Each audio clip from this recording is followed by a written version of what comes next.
Ia, o tātou mai le minstao, sio manga. Ia, lau whionga minsta.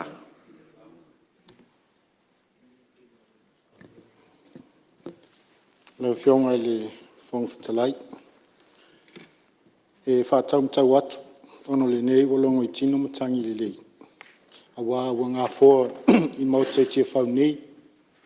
Wha ilo mautinoa, o le alofa la veai, o le atua Samoa ma lolangi uma. E pei ona e fuatia le tau, ma e utu whaasili le vai o tangaloa, a wālo na vi inga.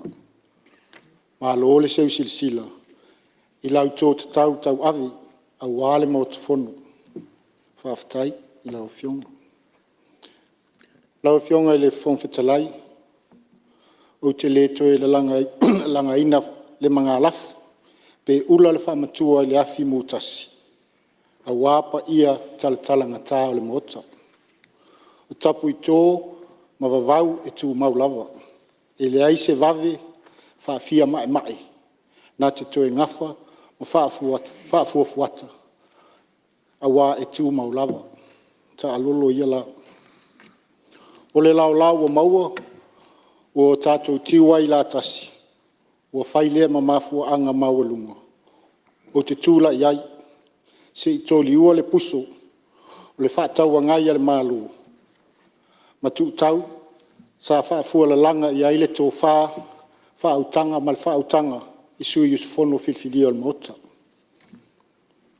Lau whionga le whonga whitalai, ua longo I tino, longo I loto, peo le tala I malo fie, le matangi, angi o finangalo o sui Yusufono.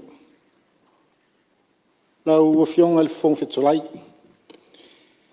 e mawai whaailoa, e le eise vaenga o le tala whaopopo mua o le tupe o le luafe lua tolu, luafe lua wha, o awhi ai le matanga luenga ma whaalapo tuputonga, o lo ilalo o lau wawainga, wa tanga luenga leo le MNRE, Salasi, ma le stek. E mai tau atu fui, e le eise fesili whaamal malama, na la ngā ai matanga luenga ma whaalapo tuputonga, I saunoanga sui Yusufono. E ui o lo wa fia il saunoanga ale minsta tupe, le whaftai le malo New Zealand. E tusa o le sosoani o tuina mai, mo ngā luenga, mo a fianga, ma fisuia ingo le tau. Stasi le neo awa noa sa ngā lua ele mta ngā luenga o puna oa whaal nā tua mal sio manga. Ina ia mawhai na whaatino ai nisio ngā luenga, sa sau noa iai lau tō fionga. Pe ta I lau fionga le whongwhitalai, sa iai nei mata aupu na awhea, ma fisilingia, whaapea fo I ma whautua ina ai e sui Yusufono I le au te lenga o au nanga mata ngā luenga o sio manga ma puna oa, Salasi, ma le este tausi. Ma tau ma whai ai fo I wha ailo atu, ma wha amal malama, I lea lava taimi na silingia ai. Lau whionga le whongwhitalai, ona e toru lava nei vaenga te tele sa whaapea na li lifa iai ia finangalo o Yusufono ma silingi ai nei mtanga luenga. Ia leo na ona o toi ina atu. Mua, ngā luenga mo le au ina o ota ma la pisi. Lua, whaale leia ma le whausio talingalu, I to tonu a fio anga ma la alfanga. Ai mai se lava I vaenga ele ma whanua o a fia, mai fesuia ingo le tau, mai tolu, o le vaia leo ele o le malo. Lau fionga le whongwhetalai. O le a mata se vai inga I whautuanga I le au ino la pisi, I le vai tau ke wisimasi. E moni atu ngalunga. E ui o lo iai foi GPS uma I loli la pisi, sa whao ngā ina, ma o lo whao ngā ina pēr le matanga luenga. E mata I tū ina ai le whioa I loli la pisi ina ia mawhai o nei lo o au ina uma vaenga o lo iai te tonu o latu konkarati. Peitai, o le nei wa tāpena, nei le toe whaale leia au nanga a konkarati, o lo whaatino ina le au ina o la pisi. Whaapei o le whaapopo ina o aso e lau ina ai la pisi. Whaale leia le monitoring o konkarati. Ai mai se foi, o se awala ngā lulu e ai mai tū mālo ma fioanga. mo le whaamaina o te whaala. Lau fionga le whongwhitalai, mo fina ngalo sa whaalia I taringalu, na ona toe whaailo atu. O lo ia inele komiti le malo o lo lātou sila, ma whaata auto assessment, ma prioritization, ma whai ai ona whaatino ai ngā luenga I le mauai o se leni ala tātou malo, ma ua whaamawina I le ngata o le whonotanga nei, a whonotanga fwoi ua maia. O na whaeilo le ngata o suia usfono, ia whaapea fwoi tusi tarusanga, o wha o mai fio anga ma lalwhanga. Ona o mai lea I ele ale malo. Lau fionga le whongwhitalai. Ia inisi o sui o whono sa lātou la ngā lea vaenga. E tali tonu foi, o mai a saunoa le fionga le tamaitai pāle mia. I fuafuanga o lo ua tapena ina nei, mo le tūwhatasia, ma le vaaya le leo ele o le malo. Ia fia ai fo inisi o fuafuanga alu al mamau. E lima taita ina ai le vaaya, le fuaina, le restauraina, ma le fuafua tauina o tau o whanua malisi. E ala le se land policy, o land reconciliation, whalpea ma le land use master plan. O nei fuafuanga, o le atu ina uma e atu ngalunga o whapea na whaailoa, ia wase alualu I luma ma le vaaya le leo o tatu ele. Lau fionga le whongwhitalai. E se mai e lea le talo sanga mai le sui o sa lenga mua. E fia whailo atu lau a fionga. O le ele I si uvao ma whanga whau sa whapea na whailo. Ele o ni ele o le malo. Se tasi o ele o whanua whaaleanga nu. A le isi ele o whanua tumaoti. Ia ta oto atu lau a fionga. Ma le tu malo e whapea na o tofu utanga I le vaenga. Lau fionga le whongwhitalai. Lau fionga pe mo se avanoa. Ia, malia lau whianga minsta, se I tu atu lai patong leo o tali manino lau whianga minsta, e se si, I tu lai mai salenga, namatas. Ia, e mori le nga whaftai le, lau whianga le minsta, lau whianga Toeolesulusulu mo le whaamamaina o le tārsanga nei tu malo, ia ai whaftai fo I mo le tali mana malama, ai wo tura I nei tu aso, nei tu lai, e tau whaamala malama ia, tūranga tonu nanga I se langona po se manato nei su ngā whono. E iei le whaafanua le I tu au mātou. O lo ta oto ai fuatanga ia, a whai e saola wa whionga I ni ero le malo. Ia lono winga o le vaenga le stete pea. Ai pauri whaafanua le mātou te mata I tu te mine. O lo iei le se lau eka, e lua se lau eka. E lua ta I se lau eka. Ma le tolu se fulu fitu eka la ia. A o lo o tusia I lalo. O le Samoa le, sa tau sanga I fuaina. A o ele o lo wha sawa I lalo le whafanua. O ele tau whale lima. A se sila lau whionga I le minister. Tua oi whaabaya o nuu nei o lua o lo tu malo sa lenga tasi malesi tu le ori o sala fai fo I tu lo le fio anga falim lo manino lava tu ai fa vai lo manino lava tu ai fa vai au to tonu le o ne ele lo ye te se lau e kai lua o le ele fa sino tonu le tu malo sa lenga tasi peita il fa fa no le fa to a fua ma fua ina ile tau sanga e lo afi mal fitu sa fua ina au fua tanga ia wa leva na I fua tanga ia I tu atu po suva sentuli pea o lo ia nei so engal temine ma o lo fa tino foi ma sa ili so engal tu malo ma ne se tau a mai uma ilunga ia temina fai fua tanga ai paulo o fa fa no le o tau atua na fua ina ile lua afe mal fitu le ala o tatalo atu ai fa mon mol em vai ona fa matu mai le serau e kale lata mai si wao ia se fa to e fai ia nga luenga ma ngalu ina le ia fi anga si wao fa mon mol o le nu ma vai si wao la o fiong Tu me lo whianga minsta. Ia, whaftai. Yung whangtalai o le I whasawina taimi o le minsta. Ia, tu lai mai le, whiu ma. Ia, sa tāua whai nei husu ngā whono matou ele ele.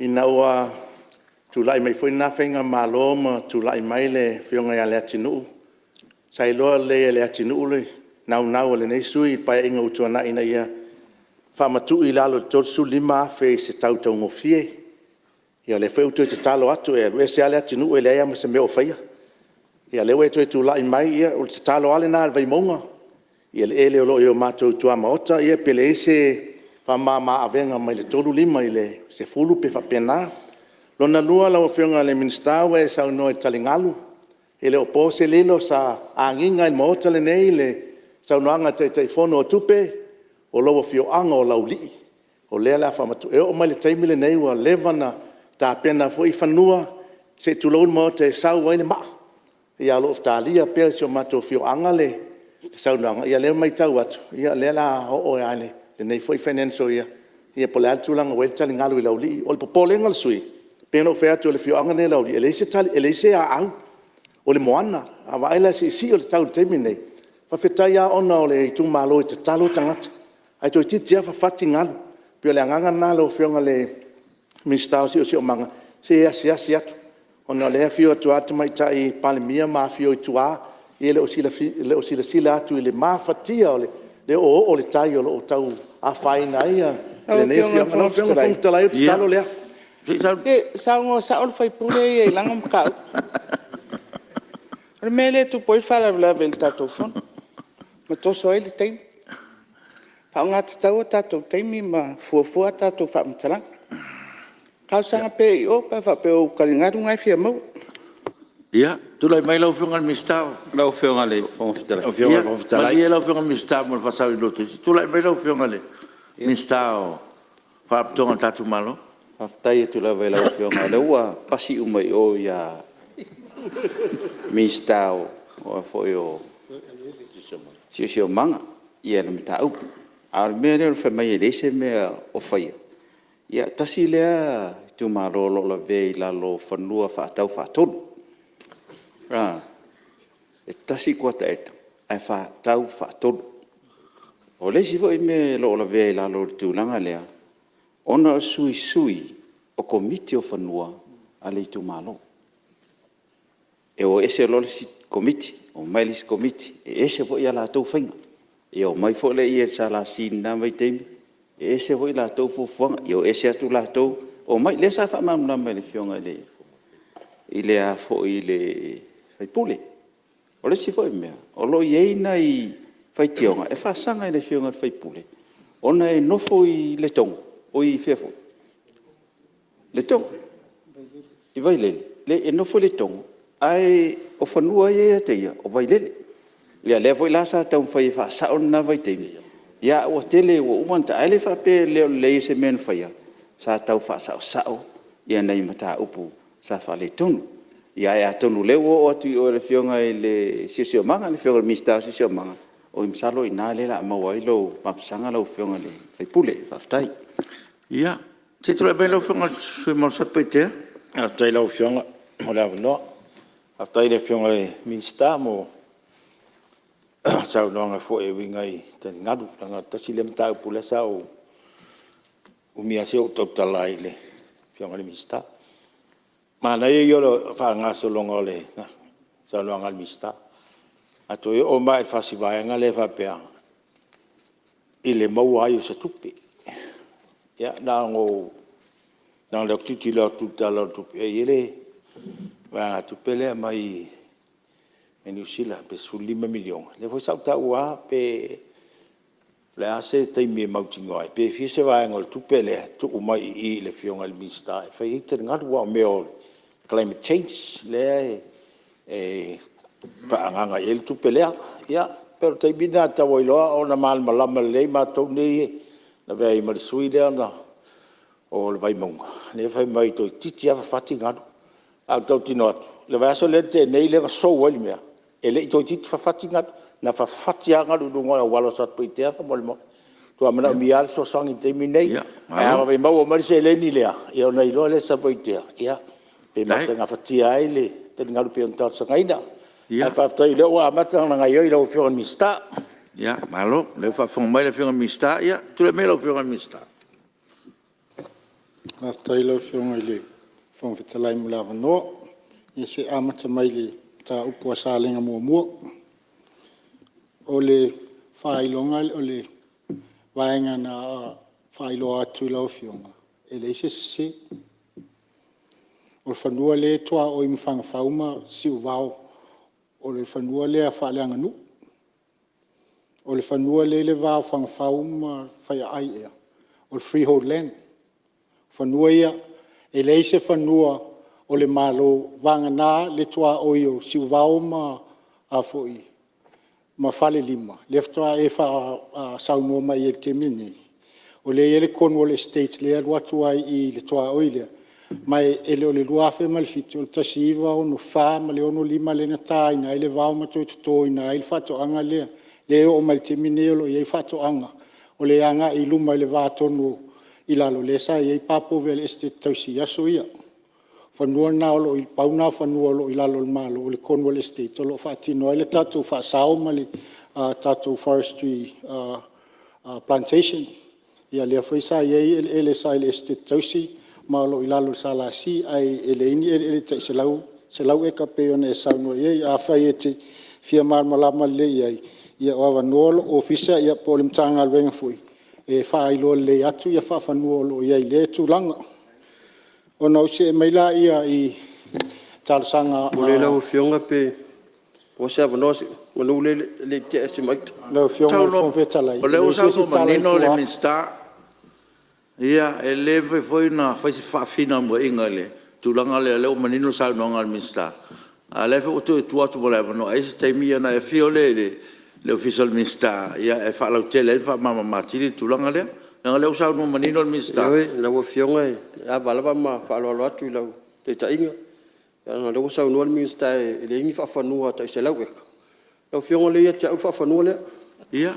Lala le talo ai o le ia whaafanua. Leo sau no manino le minsta. E lele anga i o lau fionga ma lau whaafanua le mtanga. O le tele o tatu ele le asu nei. Wai kere whaafanua le feo. Melea. Malie. Tatia mai o leo sau no manino le minsta. Ia se taimi rua whelo ai. Manino leo tūlanga lea. Lau fionga le minsta. Aftai ia o le suia vai maunga ma le suia o satupaitea lea. A tonu te lua le i ma ua mai le tau mwhai e whaapupu teimi pe ona saunua le fionga le fong fetalai. O le anga lama le atu ai.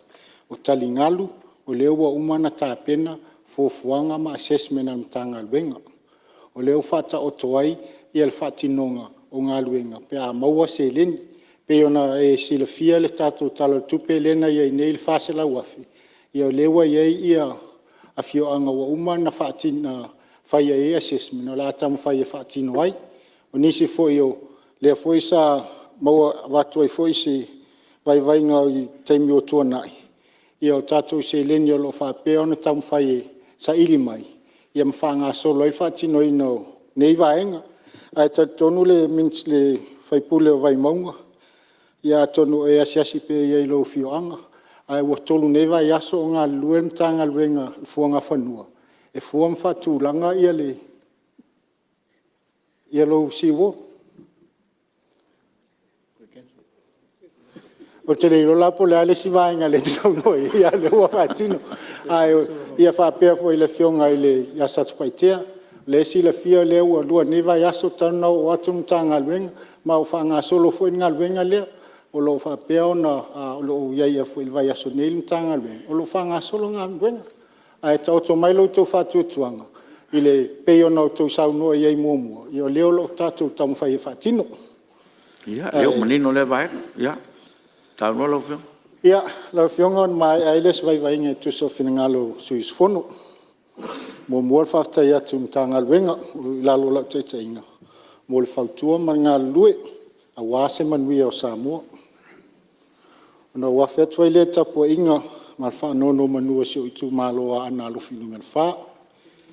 Tātou whelo ai pēr ma wha ngā solo ngā luenga fofua. Mo le atina elu tātou itu malo. Ai whaftai talo ma le whautua. E aso atu foi malu penga. Malu puenga. Pea whai wale atoa si au nanga. Ai o le anganga i ngā lue. Mo se lumana i o Samoa ma le tātou itu malo. Whai ua tuai se vai vainga i le whongwhitalai, whatasi mai le anganga o le ali, mo toi tū la al whono usu Samoa. Ai mai se o whaiva mo le taitai ino le tātou whono. Sui fo. Malo, aftai. Ya, malo sa no e lau fionga. Aftai le o malama ni si o sui sa whaali e fwoi fina ngalo e mesea ia, tātou taringa lu ia, malo aftai. Le o manino lau sa unuanga, ia, masalo, staimi asiasi e sui malu, e peo na toe langa ia mai, ia, atono e asiasi atua, leo whatino, ngalo lau fionga, manutanga luenga, malo aftai.